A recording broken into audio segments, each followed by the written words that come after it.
Sebagian masalah datang dari kebiasaan yang kita pelihara sendiri. Sebagian kehancuran tumbuh dari keputusan-keputusan kecil yang terus kita ulang setiap hari.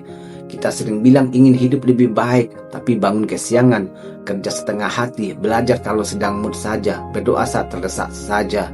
Disiplin hanya di awal, semangat hanya 2 hari, setelah itu kembali lagi ke kebiasaan lama. Lalu saat hasilnya tidak datang, kita kecewa, kita marah, kita iri melihat orang lain berhasil, dan akhirnya kita menuduh takdir tidak berpihak. Padahal hidup tidak berubah hanya karena kita ingin. Hidup berubah saat kita berani membayar harga perubahan itu.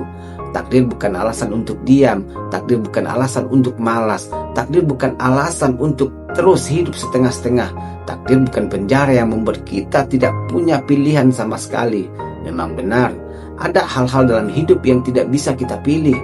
Kita tidak bisa memilih lahir dari keluarga seperti apa. Kita tidak bisa memilih masa kecil seperti apa. Kita tidak bisa memilih siapa yang melukai kita pertama kali.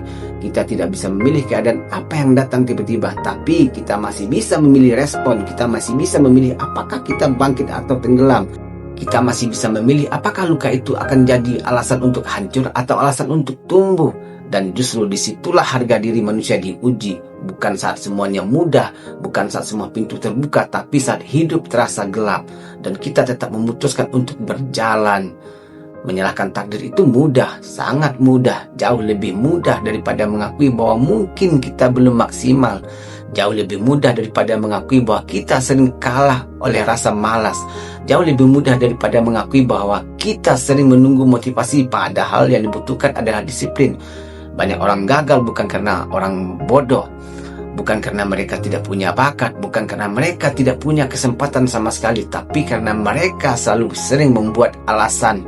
Hari ini bilang capek, besok bilang siap, lusa bilang takut gagal, setelah itu bilang mungkin memang bukan jalannya. Padahal bisa jadi jalannya ada, tapi mereka sendiri tidak pernah cukup lama bertahan di jalan itu.